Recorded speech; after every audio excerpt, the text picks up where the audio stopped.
Você já se perguntou o que é liberdade e por que é um valor tão importante para a nossa sociedade e para a sociedade ocidental como um todo? Pois bem, se sim, esse é um vídeo para você. Eu vou discutir esse livro aqui, Freedom and Its Betrayal, de Isaiah Berlin. Não é o primeiro vídeo que eu estou fazendo sobre ele, então pode ver a lista de vídeos aí, fique à vontade, a casa é sua. Eu vou me apresentar primeiro. Eu sou Ricardo Malaquias, esse é o meu canal, onde eu falo um pouco mais dos livros que tenho lido e das minhas interpretações. E hoje, em particular, eu vou falar sobre Isaiah Berlin e esse livro Freedom and Its Betrayal. Por que Isaiah Berlin escolheu este tema? Ele escolheu este tema porque ele era um imigrante, se não me engano, da Lituânia ou Letônia, enfim, de alguns países ali próximo à Rússia. Ele foi imigrado para a Inglaterra e ele queria continuar ali, ele era judeu, não ir para Israel. Por que ele queria continuar? Porque ele amava a Inglaterra e ele queria entender muito bem por que ele amava a Inglaterra. Ele amava a Inglaterra por alguma, dentre outras coisas, por causa da liberdade que esse país criou. Agora, o que é liberdade? Ele vai discutir aqui uma maneira muito simples. Liberdade é a sua vontade de fazer alguma coisa sem ninguém encher o saco. Porém, existem inimigos a essa definição. E como assim existem inimigos que querem impedir, querem mandar em você? Essa pergunta em particular, ele respondeu no livro As Ideias Políticas na Era Romântica. Agora ele vai falar muito mais sobre liberdade. E liberdade, ele escolheu 6 autores para discutir os conceitos de liberdade. São 6 inimigos da liberdade e por que eles pensam diferente. Mostra aqui uma característica bastante importante de Isaiah Berlin, que ele gosta de entrar na cabeça do inimigo, entrar na cabeça de pessoas que pensam diferente e entender por que elas pensam diferente. Quais são esses autores? Vamos ver se eu sei de cabeça. Helvétius, Rousseau, Hegel, Saint-Simon, e não sei de cabeça, Demestre e Fichte. Esses são os 6 pensadores que a gente vai discutir em mais detalhes. Por que esses 6 pensadores? Por 2 razões. A primeira delas é porque eles são mais próximos da nossa realidade. Ele fala, poxa, talvez John Locke ou talvez algum grego poderia dar algum insight pra gente, mas eles estão tão distantes da nossa realidade que fica difícil interpretá-los, porque você tem que ter um exercício muito grande de se colocar no lugar da pessoa. A realidade deles era muito distinta da nossa. Já esses 6 pensadores têm realidades próximas das nossas, e quando eles fazem questionamentos sobre o Estado, sobre a liberdade, a gente consegue capturar sem muita interpretação aqui para entender como eles viviam, em que momento eles viviam e tudo mais. Então essa é a primeira razão. A segunda razão é porque eles são um tipo de filósofo que eles gostam de mudar um pouco a pergunta. Então, ao invés de você responder o que é liberdade, eles mudam um pouco o entendimento da pergunta e não dão as respostas. É o que ele considera 2 tipos de filósofos. Aquele que responde a pergunta e aquele que muda a pergunta. Esse é do segundo tipo, eles mudam a pergunta. Tá bom? Esse é o grande esquema do livro. Vai falar sobre liberdade e vai falar sobre seus inimigos. Vou falar sobre cada um deles agora, tá bom? Vamos ao primeiro, Helvétius. Confesso que esse, apesar de ter ideias toda cagada, tá tudo errado, é o que mais mora no meu coração. Por quê? Ele foi claramente influenciado pelo sucesso da revolução científica, sobretudo pelas leis de Newton. O impacto que teve as leis de Newton no pensamento ocidental foi muito, muito grande. Porque a partir daquele momento, todo mundo queria ser o novo Newton para explicar a sociedade. Newton explicou fenômenos muito diferentes, tanto a maçã que cai aqui na Terra, como os planetas e as estrelas, com uma série muito pequena de princípios. E Helvétius queria fazer a mesma coisa. Como ele traduziu então essas leis de Newton para a lei do homem, ou lei da sociedade? Com a simples proposição, dizendo que queria maximizar a felicidade e minimizar a dor de todos os seus indivíduos. E esse nome maximizar e minimizar não está aí à toa. Para quem conhece o cálculo diferencial integral, sabe justamente que Newton e Leibniz, assim como outros, criaram um cálculo diferencial integral, onde maximizar e minimizar eram ter algumas respostas sobre como funcionava o mundo. Então ele pega essa ideia de Newton e da revolução científica e tenta aplicar para o homem, que parece fazer bastante sentido. Inclusive isso aqui vai ser base para os utilitaristas, né? Para os utilitaristas da Inglaterra, Bentham, John Stuart Mill, que mais? Acho que esses 2, né? Deve ter outros nomes aí envolvidos, mas que tentam resolver essa proposição de maximizar a felicidade da sociedade. Então é muito bonito, eu consigo entender e consigo fazer a relação com a matemática. Agora, como ele pretendia implementar essa ideia? Ele pretendia implementar de uma única forma, com educação. Então as pessoas deveriam ser treinadas, tanto com cenouras quanto com chicotes. Treinadas por quem? Por aqueles iluminados que teriam a resposta. Que falariam assim, olha, para maximizar a felicidade e minimizar a dor, você tem que fazer isso. Então eu vou te educar, vou te dar as ferramentas, vou te dar cenouras e chicotes para você seguir nessa linha. E que se dane as liberdades individuais. Então isso aqui é muito perigoso, obviamente. Então essa ideia de que poucos vão ter as respostas e que essa resposta precisa ser feita por educação, tanto pela parte de dar recompensas quanto prejudicar as pessoas caso façam coisas erradas, é uma ideia muito perigosa que incentivou o fascismo, o nazismo e o comunismo, porque as pessoas queriam falar, bom, a gente sabe o que tem que fazer, a gente só vai incentivar você a fazer a coisa que a gente acredita ser certa. Então esse já é o primeiro inimigo da liberdade. Por que você não tem liberdade? Porque para maximizar a felicidade e minimizar a dor, a gente está pouco se deixando para o que você pensa. Né? Tanto é, aí vai gerar outras discussões. Será que a morte de uma pessoa valeria a vida de outras 10 pessoas? Se uma pessoa tem que morrer para outras 10 viverem, será que valeria fazer isso? Então, essa ideia de uma função única de toda a sociedade que tem que ser maximizada e minimizada é muito perigosa, apesar de matematicamente fazer muito sentido. Então, por isso que eu falo que mora no meu coração, porque ele consegue fazer essa conexão com as leis de Newton, com o cálculo diferencial e integral. Segundo pensador que ele analisa, Rousseau. Esse Rousseau é muito pilantra. Ele foi muito mais conhecido pela defesa de suas ideias, ele era muito eloquente, apaixonado, do que de fato pela lógica consistente das suas ideias. Primeiro, ele coloca a liberdade como um bem absoluto. Opa, parece que tá legal, né? Então, liberdade, bem absoluto, ninguém mexe com a liberdade.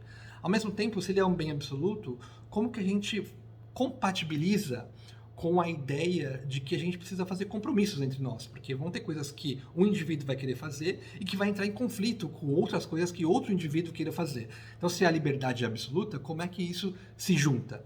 Ele acreditava naquela ideia do pensamento ocidental que a resposta ela era consistente, ou seja, se existia uma única verdade, ela deveria ser consistente.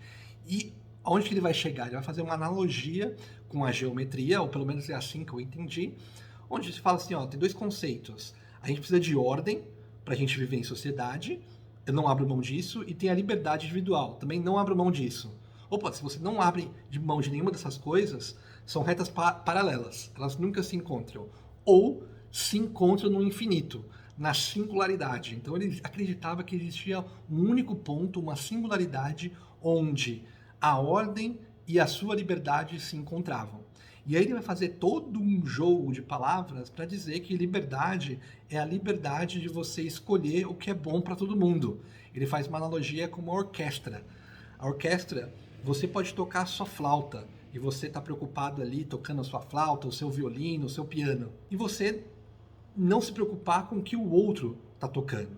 Porém, você consegue perceber que existe uma harmonia se todo mundo tocar para o bem de todos. Se todo mundo tocar num certo ritmo, numa certa frequência, a gente vai ter uma obra que todo mundo vai poder apreciar. Então você vai poder tocar o seu piano, tocar o seu violino, tocar a sua flauta da melhor forma possível. Ou seja, você vai se doar para todos para que essa orquestra produza o melhor trabalho. Então, a sua liberdade vai ser a sua liberdade de escolher o que é bom para todo mundo. Um puta jogo de palavras, muito pilantrão, na verdade, Rousseau. Então, ele quis nos vender essa ideia de que queria mais liberdade, quando na verdade queria mais autoritarismo. E ele fez isso mudando o significado das palavras. Isso que é interessante. Então, aqui, não foi o caso de Helvétius, mas o caso de Rousseau, ele muda o significado da palavra liberdade para dizer que significa outra coisa. Esse é um grande inimigo que a gente precisa estar muito atento quando fala de liberdade. Fichte é o terceiro autor discutido no livro. Ele também vai mudar o significado de liberdade. Então, você vê que é muito padrão essa ideia de intelectuais quererem mudar a ideia de uma palavra para impor a sua vontade. Assim como eu falei no outro vídeo de Isaiah Berlin, fiquem muito desconfiados daquelas pessoas que acreditam ter uma resposta única para tudo, a resposta definitiva e a explicação definitiva para tudo. Muita desconfiança, é muita pretensão desses intelectuais saberem de tudo. Ele vai dizer aqui que liberdade seria uma estratégia de recuar para si mesmo. Lembra que Fichte é um discípulo de Kant, e ele vai falar, olha, o homem é a medida de todas as coisas, o homem que dá significado para as coisas. Se é o homem que dá significado para as coisas, mude aquilo que você quer. Ao invés de querer uma casa e você não pode ter uma casa, queira uma outra coisa. Mudando aquilo que você quer, você vai estar livre das forças externas, sejam elas naturais ou até mesmo de outras pessoas. Então ele fala, liberdade é mudar aquilo que você quer. Não o conceito natural que a gente tem, que é querer alguma coisa e não ter nada para me impedir. Não, é o contrário. Queira coisas diferentes e aí sim você vai ser livre. Então é uma virada de 180 graus daquilo que é liberdade. Liberdade seria a obediência para um espírito maior, esse espírito do Estado. E aqui a Zaya Berlin vai falar os dois conceitos de liberdade. O conceito que a gente falou que é mais natural, que é o liberdade negativa, que é o quê? Se liberdade é fazer alguma coisa sem ninguém me encher o saco e eu tenho que viver em sociedade, então eu tenho que ter algumas regras que impeçam ou que façam um compromisso entre a liberdade de diferentes pessoas. É o que naturalmente a gente entende como liberdade. Já o que ele chama de liberdade positiva é como alguns pensadores, como Rousseau e Fichte, falam do que é liberdade. Então, liberdade para você obedecer a uma certa ideia. Eles mudam o conceito. Eu diria até mais longe que a Zaya Berlin. Eu não daria o nome de liberdade. Aqui não tem nada a ver com liberdade. Isso aqui é outra coisa. É uma justificativa de por que uma pessoa deveria obedecer outra pessoa. E nenhuma delas fazem sentido, na minha opinião. Mais um inimigo da liberdade que a gente analisou. O quarto pensador é Hegel. Lembrando que a gente já discutiu um pouco de Hegel quando eu falei de Karl Popper e seu livro A Sociedade Aberta e Seus Inimigos. Ele aqui é diferente de Rousseau. Ele não era tão eloquente e, pelo contrário, ele era obscuro. Mas a dor que ele gerou, o impacto que ele gerou foi bastante negativo. Para começar, ele influenciou bastante Marx, que influenciou toda a história do século XX e toda a violência que a gente teve ao longo do século XX. Então, Hegel, essa ideia dele influenciou bastante negativamente. E assim como os dois outros, Rousseau e Fichte, ele também vai mudar o significado de liberdade. Liberdade seria, para ele, a liberdade é o reconhecimento da necessidade. O que isso significa? Qualquer coisa, né? Significa que ele está mudando esse conceito de liberdade porque ele não aceita que existia uma ordem com as pessoas podendo fazer escolhas. Essa aqui é a verdade. E aqui eu lembro também, além de analisar ele no Karl Popper, dar uma olhada nesse livro aqui, o livro da filosofia, que eu dei uma olhada quando estava lendo esse livro, para lembrar um pouco das teses de Hegel. E ele tem aquela tese que ele fala, existe uma tese, uma antítese, elas brigam entre elas e tem uma síntese. Só que ele faz isso no conceito histórico, ou seja, na história existiam forças diferentes que entram em conflitos, que não é uma briga pura e simples do bem e do mal. Para ele nem existe esse julgamento do bem e do mal, mas que elas, por natureza, elas deveriam entrar em conflito e a síntese seria algo melhor do que as duas em conflito. E isso se repetiria ao longo da história. Essa síntese, por si mesma, também geraria um conflito e que geraria uma outra síntese. E esse seria o ciclo da história.